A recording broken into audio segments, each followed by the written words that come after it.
ಶ್ರೀ ಗಣಪತಿ ಶಾರದಾ ಗುರುಭ್ಯೋ ನಮಃ. ಶ್ರೀರಾಮ ರಾಮ ರಾಮೇತಿ ರಮೇ ರಾಮೇ ಮನೋರಮೆ ಸಹಸ್ರನಾಮ ತತ್ತುಲ್ಯಂ ರಾಮನಾಮವರಾನನೆ. ಶ್ರೋತೃಗಳಿಗೆ ಶ್ರೀಮದ್ ವಾಲ್ಮೀಕಿ ರಾಮಾಯಣದ ಅಯೋಧ್ಯ ಕಾಂಡದಲ್ಲಿ ನಗರ ವಾಸಿನಿಯರಾದ ಸ್ತ್ರೀಯರ ವಿಲಾಪ ಎಂಬ 48ನೆಯ ಸರ್ಗಕ್ಕೆ ಸ್ವಾಗತ. ತೇಷಾಮೇವಂ ವಿಷಣ್ಣಾನಾಂ ಪೀಡಿತಾನಾಮತೀವಚ ಬಾಷ್ಪವಿಪ್ಲುತ ನೇತ್ರಾಣಾಂ ಸಶೋಕಾನಾಂ ಮುಮೂರ್ಷಯ ಅನುಗಮ್ಯ ನಿವೃತ್ತಾನಾಂ ರಾಮಂ ನಗರವಾಸಿನಾಂ ಉದ್ಗತಾನೀವ ಸತ್ವಾನಿ ಬಭೂವುರ ಮನಸ್ವಿನಾಂ. ಹೀಗೆ ಬಹಳ ವಿಷಣ್ಣರಾಗಿದ್ದ, ಶ್ರೀರಾಮನ ವಿರಹ ದುಃಖದಿಂದ ಅತಿ ಪೀಡಿತರಾಗಿದ್ದ, ಕಂಬನಿ ದುಂಬಿದ ಕಣ್ಣುಗಳಿಂದ ಕೂಡಿದ್ದ, ಶೋಕಯುಕ್ತರಾಗಿದ್ದ, ಶ್ರೀರಾಮನನ್ನು ಅನುಸರಿಸಿ ಹೋಗಿ ಕೃತಕೃತ್ಯರಾಗದೆ ಹಿಂದಿರುಗಿದ್ದ, ಬದುಕಿರಲು ಇಚ್ಛೆಯೇ ಇಲ್ಲದೆ ಪ್ರಾಣ ತೊರೆಯಬೇಕೆಂದು ಬಯಸಿದ್ದ, ಯಾವ ಕಾರ್ಯವನ್ನು ಮಾಡುವ ಮನಸ್ಸಿಲ್ಲದೆ ಎಲ್ಲದರಲ್ಲಿಯೂ ಜಿಗುಪ್ಸೆ ಹೊಂದಿದ್ದ ಅಯೋಧ್ಯ ನಗರವಾಸಿಗಳು ಪ್ರಾಣಗಳಿಂದ ವಿಹೀನರಾದವರಂತೆಯೇ ಕಾಣುತ್ತಿದ್ದರು. ಅಂದರೆ ಜೀವ ಛವಗಳಂತಿದ್ದರು. ಶ್ರೀರಾಮನನ್ನು ಕಾಣದೆ ಹತಾಶರಾಗಿ ಅಯೋಧ್ಯೆಗೆ ಬಂದ ಪಟ್ಟಣಿಗರು ತಮ್ಮ ತಮ್ಮ ಮನೆಗಳಿಗೆ ಹೋಗಿ ಮಡದಿ ಮಕ್ಕಳೊಡನೆ ಶ್ರೀರಾಮನ ಸಲುವಾಗಿ ಕಣ್ಣೀರಿಟ್ಟರು. ಕಣ್ಣೀರಿನಿಂದಲೇ ಅವರ ಮುಖಗಳು ತೊಯ್ದು ಹೋದವು. ಆ ಸಮಯದಲ್ಲಿ ಯಾರೊಬ್ಬರಲ್ಲಿಯೂ ಮುಖ ವಿಕಾಸ ರೂಪವಾದ ಹರ್ಷವಾಗಲಿ ಅಂತಃಕರಣದ ಆನಂದವಾಗಲಿ ಇರಲಿಲ್ಲ. ವರ್ತಕರು ತಮ್ಮ ಅಂಗಡಿಗಳನ್ನು ತೆರೆಯಲಿಲ್ಲ. ತೆರೆದಿದ್ದ ಅಂಗಡಿಗಳು ಕೊಳ್ಳುವವರೇ ಇಲ್ಲದೆ ಕಾಂತಿಹೀನವಾಗಿದ್ದವು. ಗೃಹಸ್ಥರಾದವರು ನಿತ್ಯ ಕರ್ಮಗಳಾದ ಅಗ್ನಿಹೋತ್ರ ವೈಶ್ವದೇವಾದಿಗಳಿಗಾಗಿ ಅನ್ನವನ್ನು ಸಿದ್ಧ ಮಾಡಿಕೊಳ್ಳಲಿಲ್ಲ. ಎಲ್ಲರಿಗೂ ಯಾವುದು ಬೇಡವಾಗಿದ್ದಿತು. ನಷ್ಟಂ ದೃಷ್ಟ್ವಾ ನಾಭ್ಯನಂದನ್ ವಿಪುಲಂ ವಾ ಧನಾಗಮಂ ಪುತ್ರಂ ಪ್ರಥಮಜಂ ಲಬ್ಧ್ವಾ ಜನನೀ ನಾಭ್ಯನಂದತ. ಕಳೆದು ಹೋಗಿದ್ದ ಪದಾರ್ಥವು ಸಿಕ್ಕಿದರೂ, ಅಪಾರ ಧನವು ಲಭಿಸಿದರೂ ಅಯೋಧ್ಯಾವಾಸಿಗಳಿಗೆ ಸಂತೋಷವಾಗಲಿಲ್ಲ. ಮೊದಲ ಮಗುವು ಗಂಡೇ ಆಗಿದ್ದರೂ ಅದರಿಂದ ತಾಯಿಗೆ ಸಂತೋಷವಾಗಲಿಲ್ಲ. ಎಲ್ಲ ಮನೆಗಳಲ್ಲಿಯೂ ಹೆಂಗಸರು ರೋದನ ಮಾಡುತ್ತಿದ್ದರು. ರಾಮನನ್ನು ಕರೆತರದೆ ಮನೆಗೆ ಬಂದ ಪತಿಗಳನ್ನು ಮಾವಟಿಗನು ಅಂಕುಶದಿಂದ ಆನೆಯ ಕುಂಭಸ್ಥಳಕ್ಕೆ ಚುಚ್ಚುವಂತೆ ಕಠಿಣವಾದ ಮಾತುಗಳಿಂದ ಎರೆಯುತ್ತಿದ್ದರು. ಸಹಜವಾಗಿಯೇ ಸ್ತ್ರೀಯರೇ ಇರಬಹುದು, ಪುರುಷರೇ ಇರಬಹುದು, ಸಮಸ್ತ ಪುರವಾಸಿಗಳಿಗೂ ಕೂಡ ಶ್ರೀರಾಮನು ಬಿಟ್ಟು ಹೋದ ದುಃಖವಿರುತ್ತದೆ. ಆತನನ್ನೇ ಹಿಂಬಾಲಿಸಿ ಹೋದ ಪುರವಾಸಿಗಳಾದರೂ ಶ್ರೀರಾಮನನ್ನು ಹಿಂದಿರುಗಿಸಬಹುದೆಂಬ ಆಶಾ ಭಾವನೆಯಲ್ಲಿದ್ದರು. ಈಗ ಅವರು ಬರಿಗೈಲಿ ಹಿಂದಿರುಗಿದ ಮೇಲೆ ಇನ್ನು ಶ್ರೀರಾಮನು ಹಿಂದಕ್ಕೆ ಬರುವ ಯಾವ ಆಶೆಯೂ ಆಗ ಅವರಿಗೆ ಇರುವುದಿಲ್ಲ. ಕಿನ್ನು ತೇಷಾಂ ಗೃಹೈ ಕಾರ್ಯಂ ಕಿಂ ದಾರೈ ಕಿಂ ಧನೇನವಾ ಪುತ್ರೈರ್ವಾ ಕಿಂ ಸುಖೈರ್ವಾಪಿ ಏನ ಪಶ್ಯಂತಿ ರಾಘವಂ. ಜಗದಾನಂದ ಕಂದನಾದ ರಾಘವನನ್ನು ಯಾರು ನೋಡಲಿಲ್ಲವೋ ಅವರಿಗೆ ಮನೆಯಲ್ಲಿ ಕೆಲಸವೇನಿದೆ? ಶ್ರೀರಾಮನನ್ನು ಕಾಣದವರಿಗೆ ಹೆಂಡತಿ ಏಕೆ, ಮಕ್ಕಳೇಕೆ, ಐಶ್ವರ್ಯ ಬೇಕೆ, ಸುಖಗಳಾದರೂ ಏಕೆ ಬೇಕು? ಶ್ರೀರಾಮನ ಸೇವೆಯನ್ನು ಮಾಡುತ್ತಾ ಸೀತೆಯೊಡನಿರುವ ಅವನನ್ನು ಅನುಸರಿಸಿ ಹೋಗುತ್ತಿರುವ ಲಕ್ಷ್ಮಣನೊಬ್ಬನೇ ಈ ಲೋಕದಲ್ಲಿ ಸತ್ಪುರುಷನು. ಶ್ರೀರಾಮನು ಸ್ನಾನ ಮಾಡುವ ನದಿಗಳೇ ಮತ್ತು ಕಮಲ ಪುಷ್ಪಗಳಿರುವ ಸರೋವರಗಳೇ ನಿಶ್ಚಯವಾಗಿಯೂ ಪುಣ್ಯ ಮಾಡಿವೆ. ರಮ್ಯವಾದ ವೃಕ್ಷರಾಜಿಗಳಿಂದ ಕೂಡಿರುವ ಅರಣ್ಯಗಳು, ನದಿಗಳು, ನೀರಿನಿಂದ ತುಂಬಿದ ಪ್ರದೇಶಗಳು, ಪರ್ವತದ ತಪ್ಪಲು ಪ್ರದೇಶಗಳು ಶ್ರೀರಾಮನನ್ನು ಶೋಭಾಯಮಾನಗೊಳಿಸುತ್ತವೆ. ಶ್ರೀರಾಮನು ಕಾಡಿಗೆ ಹೋಗಲಿ, ಪರ್ವತಕ್ಕೆ ಹೋಗಲಿ, ಪ್ರಿಯನಾದ ಅತಿಥಿಯಂತೆ ತಮ್ಮಲ್ಲಿಗೆ ಬರುವ ಶ್ರೀರಾಮನನ್ನು ಅಚೇತನಗಳಾದ ಅವುಗಳು ಕೂಡ ಸತ್ಕರಿಸದೇ ಇರಲಾರವು. ವಿಚಿತ್ರವಾದ ಹೂಗಳನ್ನು ಮುಡಿದಿರುವ, ಪುಷ್ಪಗುಚ್ಛಗಳನ್ನು ಧರಿಸಿರುವ, ಝೇಂಕರಿಸುವ ದುಂಬಿಗಳಿಂದ ಆವೃತವಾಗಿರುವ ವೃಕ್ಷಗಳು ತಮ್ಮ ಸೊಬಗನ್ನು ತೋರಿಸುತ್ತಾ ಶ್ರೀರಾಮನನ್ನು ಉಲ್ಲಾಸಗೊಳಿಸುತ್ತವೆ.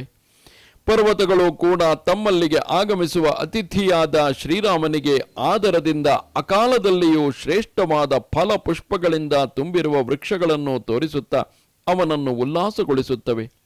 ಪರ್ವತಗಳು ಶ್ರೀರಾಮನ ಸತ್ಕಾರದ ಸಲುವಾಗಿ ಶುದ್ಧವಾದ ನೀರನ್ನು ಚಿಲುಮೆಗಳ ಮೂಲಕವಾಗಿ ಹರಿಸುತ್ತವೆ. ವಿಚಿತ್ರವಾಗಿ ಹರಿಯುವ ನಯನ ಮನೋಹರವಾದ ಗಿರಿ ನದಿಗಳನ್ನು ಶ್ರೀರಾಮನಿಗೆ ತೋರಿಸುತ್ತವೆ. ಪರ್ವತದ ತುದಿಯಲ್ಲಿರುವ ವೃಕ್ಷಗಳು ತಂಪಾದ ನೆರಳಿನಿಂದ ಶ್ರೀರಾಮನಿಗೆ ವಿಶ್ರಾಂತಿ ಸುಖವನ್ನು ನೀಡುತ್ತವೆ.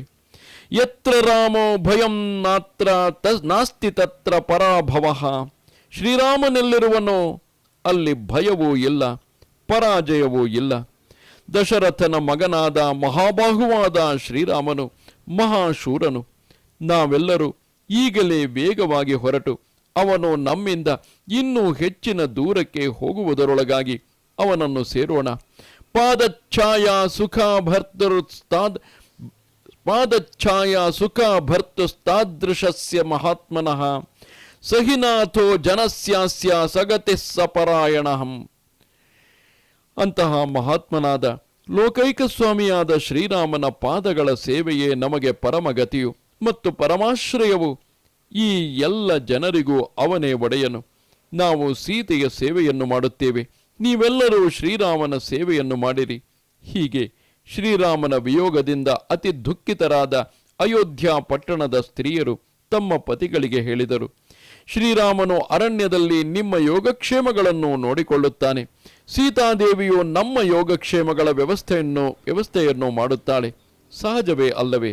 ರಾಜಪುರುಷರು ಆದಂತಹ ಹಾಗೂ ಲೋಕಕ್ಕೆ ಆದರ್ಶರಾದಂತಹ ರಾಮ ಸೀತೆಯಂತಹ ದಂಪತಿಗಳಿರುವಾಗ ಅವರ ಆಶ್ರಯದಲ್ಲಿ ಕೋಟಿ ಕೋಟಿ ಜನರು ಬದುಕಲು ಹೆದರಬೇಕೆ? ಸತ್ಪುರುಷರ ವಾಸಕ್ಕೆ ಅಯೋಗ್ಯವಾದ ಉದ್ವಿಗ್ನರಾದ ಜನರಿಂದ ಕೂಡಿರುವ, ಮನಸ್ಸಿಗೆ ಬೇಡವಾದ, ನಿಶ್ಚೇತನವಾಗಿರುವಂತೆ ಕಾಣುತ್ತಿರುವ ಶ್ರೀರಾಮನಿಲ್ಲದ ಈ ಅಯೋಧ್ಯೆಯಲ್ಲಿ ಯಾರು ತಾನೇ ಸಂತೋಷಿಸುವರು?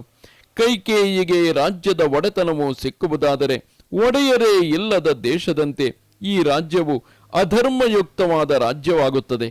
ಅಂತಹ ಅಧರ್ಮಯುಕ್ತವಾದ ರಾಜ್ಯದಲ್ಲಿ ನಾವು ಜೀವಿಸಿದ್ದಾದರೂ ಏನು ಪ್ರಯೋಜನ?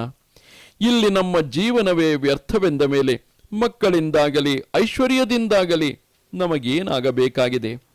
ಯಯಾ ಪುತ್ರಶ್ಚ ಭರ್ತಾ ಚ ತ್ಯಕ್ತ ವೈಶ್ವರ್ಯ ಕಾರಣಾತ್ ಕಂ ಸಾ ಪರಿಹರೇದನ್ಯಂ ಕೈಕೇಯಿ ಕುಲಪಾಂಸನಿ. ಯಾವಳು ಐಶ್ವರ್ಯದ ಲೋಭದಿಂದಾಗಿ ಪುತ್ರನನ್ನು ಪತಿಯನ್ನು ಪರಿತ್ಯಜಿಸಿದಳೋ ಅಂತಹ ಕುಲ ಕಳಂಕಿನಿಯಾದ ಕೈಕೇಯಿಯು ಯಾರನ್ನು ತಾನೇ ಬಿಟ್ಟಾಳು? ಕೈಕೇಯ್ಯಾನ ವಯಂ ರಾಜ್ಯೆ ಭೃತಕ ನಿವಸೇಮಹಿ ಜೀವಂತ್ಯಾ ಜಾತು ಜೀವಂತ್ಯಃ ಪುತ್ರೈರಪಿ ಶಪಾಮಹೆ.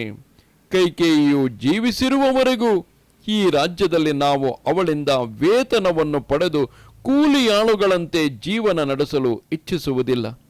ಈ ಮಾತನ್ನು ನಾವು ಮಕ್ಕಳ ಮೇಲೆ ಆಣೆಯಿಟ್ಟು ಪ್ರತಿಜ್ಞೆ ಮಾಡಿ ಹೇಳುತ್ತೇವೆ. ನಿರ್ದಯಳಾದ ಯಾವ ಕೈಕೇಯಿಯು ಚಕ್ರವರ್ತಿಯ ಮಗನಾದ ಶ್ರೀರಾಮನನ್ನು ಅರಣ್ಯಕ್ಕೆ ಕಳುಹಿಸಿಬಿಟ್ಟಳೋ ಅಂತಹ ದುಷ್ಟ ಚಿತ್ತಳಾದ ಅಧರ್ಮಿಷ್ಠಳಾದ ಕೈಕೇಯಿಯನ್ನು ಆಶ್ರಯಿಸಿ ಯಾರು ತಾನೇ ಸುಖವಾಗಿ ಈ ರಾಜ್ಯದಲ್ಲಿ ಜೀವಿಸಬಲ್ಲರು? ಕೈಕೇಯಿಯ ಕಾರಣದಿಂದಾಗಿ ಈ ರಾಜ್ಯವು ಉಪದ್ರವಗಳಿಗೆ ಈಡಾಗುತ್ತದೆ, ಆಶ್ರಯರಹಿತವಾಗುತ್ತದೆ, ಅನಾಯಕವಾಗುತ್ತದೆ. ಇವೆಲ್ಲದರ ಪರಿಣಾಮವಾಗಿ ವಿನಾಶ ಹೊಂದುತ್ತದೆ. ಶ್ರೀರಾಮನು ಅರಣ್ಯಕ್ಕೆ ಹೊರಟು ಹೋಗಲಾಗಿ ದಶರಥನು ಹೆಚ್ಚು ಕಾಲ ಜೀವಿಸಿರುವುದಿಲ್ಲ. ಅವನು ಮೃತನಾದನೆಂದರೆ ಈ ರಾಜ್ಯವು ವಿನಾಶ ಹೊಂದುವುದಂತೂ ನಿಶ್ಚಯ. ನೆನಪಿರಲಿ, ನಾವು ಆರಿಸಿ ಕಳಿಸಿರುವಂತಹ ಇಂದಿನ ಪ್ರಜಾಪ್ರಭುತ್ವದ ಸಮಯದಲ್ಲಿ ನಮ್ಮನ್ನು ಆಳುತ್ತಿರುವ ಪ್ರಧಾನಮಂತ್ರಿಯೋ ಮುಖ್ಯಮಂತ್ರಿಯೋ ಅವರೇ ಸಹಜವಾಗಿ ಇಂದಿನ ರಾಜರಿಗೆ ಸಮಾನರು.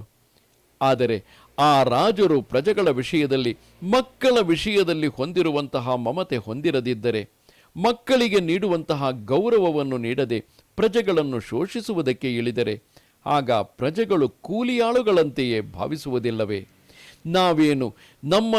ನಾವು ಯಾರನ್ನು ಆರಿಸಿ ಕಳಿಸಿದೆವೋ ಅವರು ಕೊಡುವ ಕೂಲಿಯ ಹಣಕ್ಕೆ ಕೆಲಸ ಮಾಡುತ್ತಿರುವವರೇ?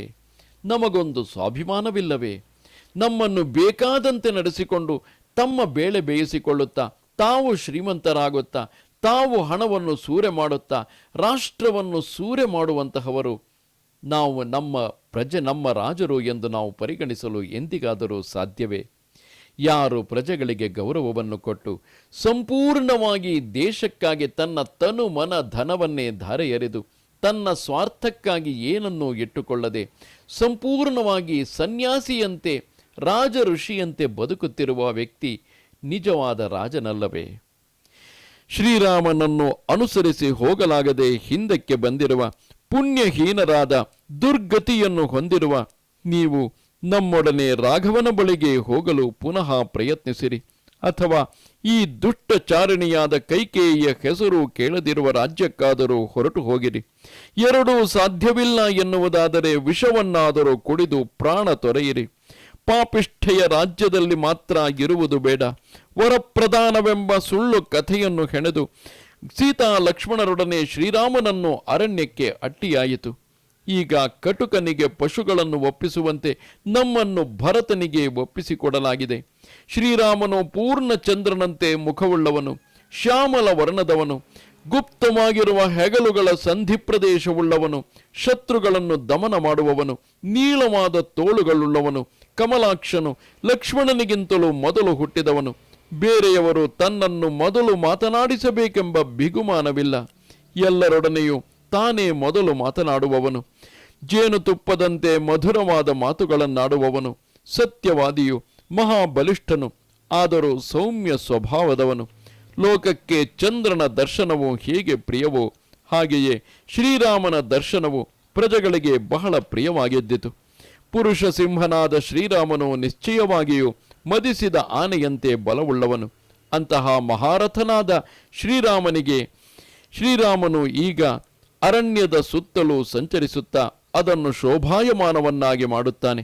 ಅಂತಹ ಪರಮ ಪುರುಷನನ್ನು ಬಿಟ್ಟು ನಾವು ಜೀವಿಸಿರಲು ಹೇಗೆ ತಾನೇ ಸಾಧ್ಯವಾದೀತು?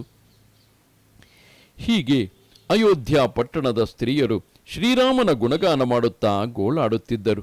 ಮನೆಯಲ್ಲಿ ಯಾರಿಗಾದರೂ ಮೃತ್ಯು ಭೀತಿಯು ಸನ್ನಿಹಿತವಾದಾಗ ಮನೆಯವರೆಲ್ಲರೂ ಯಾವ ರೀತಿಯಲ್ಲಿ ಗಗನ ಮುಟ್ಟುವಂತೆ ಚೀತ್ಕಾರ ಮಾಡುತ್ತಾ ಗೋಳಾಡುವರೋ ಅದೇ ರೀತಿಯಲ್ಲಿ ದುಃಖ ತಪ್ತರಾದ ನಗರ ಸ್ತ್ರೀಯರು ಗಟ್ಟಿಯಾಗಿ ಅಳುತ್ತಿದ್ದರು. ಹೀಗೆ ಅಯೋಧ್ಯ ಪಟ್ಟಣದ ಮನೆಗಳಲ್ಲಿ ಸ್ತ್ರೀಯರು ವಿಲಾಪ ಮಾಡುತ್ತಿರುವಾಗಲೇ ಸೂರ್ಯನು ಮುಳುಗಿದನು. ರಾತ್ರಿಯಾಯಿತು. ಸಾಯಂಕಾಲವಾದೊಡನೆಯೇ ಶ್ರೋತ್ರಿಯರ ಮನೆಗಳಲ್ಲಿ ನಡೆಯಬೇಕಾಗಿದ್ದ ಔಪಾಸನಾದಿಗಳೊಂದು ನಡೆಯಲಿಲ್ಲ. ಪುರಾಣ ಪ್ರವಚನಾದಿಗಳಾಗಲಿ ವೇದಾಧ್ಯಯನಗಳಾಗಲಿ ನಡೆಯಲಿಲ್ಲ. ಕತ್ತಲೆಯಿಂದ ಒಳಿಯಲ್ಪಟ್ಟಂತೆ ಅಂದು ಆ ಅಯೋಧ್ಯ ಪಟ್ಟಣವು ಕಾಣಿಸಿತು. ದೀಪಗಳು ಇರಲಿಲ್ಲವಲ್ಲ. ರಾತ್ರಿಯ ವೇಳೆಯಲ್ಲಿ ದೀಪದ ಸಾಲುಗಳಿಂದ ಬೆಳಗುತ್ತಿದ್ದ ವ್ಯಾಪಾರಿಗಳ ಅಂಗಡಿಗಳೆಲ್ಲವೂ ಮುಚ್ಚಿದ್ದವು. ಸಂತೋಷವೆಂಬುದು ನಷ್ಟವಾಗಿ ಹೋಗಿದ್ದಿತು. ಶ್ರೀರಾಮನಿಲ್ಲದಿದ್ದುದರಿಂದ ಆಶ್ರಯರಹಿತವಾಗಿದ್ದಿತು. ಹೀಗೆ ಅಯೋಧ್ಯೆಯು ನಕ್ಷತ್ರಗಳಿಲ್ಲದ ಆಕಾಶದಂತೆ ಕಾಂತಿಹೀನವಾಗಿದ್ದಿತು. ತಮ್ಮ ಮಕ್ಕಳಾಗಲಿ ಸಹೋದರರಾಗಲಿ ಅರಣ್ಯಕ್ಕೆ ಹೋದರೆ ಎಷ್ಟು ದುಃಖವಾಗುವುದೋ ಅದಕ್ಕಿಂತಲೂ ಹೆಚ್ಚಿನ ದುಃಖವನ್ನು ಶ್ರೀರಾಮನ ನಿಮಿತ್ತವಾಗಿ ಅಯೋಧ್ಯ ಪಟ್ಟಣದ ಸ್ತ್ರೀಯರು ಅನುಭವಿಸಿದರು. ಶ್ರೀರಾಮನ ವಿಯೋಗ ದುಃಖದಿಂದ ದೀನರಾಗಿದ್ದ ಅವರು ಅತ್ತು ಗೋಳಾಡಿ ಬುದ್ಧಿಯನ್ನೇ ಕೆಡಿಸಿಕೊಂಡರು. ಸ್ವಂತ ಮಕ್ಕಳಿಗಿಂತಲೂ ಅವರಿಗೆ ಶ್ರೀರಾಮನೇ ಅಧಿಕ ಪ್ರಿಯನಾಗಿದ್ದನು. ಶ್ರೀರಾಮನಿಲ್ಲದ ಅಯೋಧ್ಯೆಯಲ್ಲಿ ನೃತ್ಯ ವಾದನ ಗೀತೋತ್ಸವಗಳೆಲ್ಲವೂ ನಿಂತು ಪ್ರಶಾಂತವಾಗಿದ್ದಿತು. ಎಲ್ಲಿಯೂ ಹರ್ಷವೆಂಬುದೇ ಇರಲಿಲ್ಲ. ಅಂಗಡಿಗಳೆಲ್ಲವೂ ಮುಚ್ಚಿದ್ದವು.